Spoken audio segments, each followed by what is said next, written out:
বন্ধুরা, আশা করি তোমরা ভালো আছো। আমার চ্যানেলে তোমাদের স্বাগত জানাচ্ছি।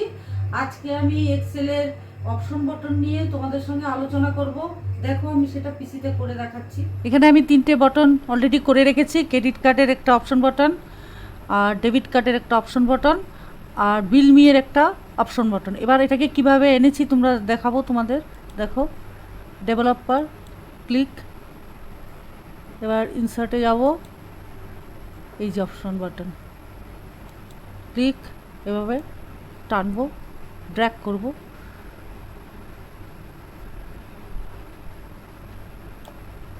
এবার দেখো, এখানে 4টে অপশন বাটন হলো।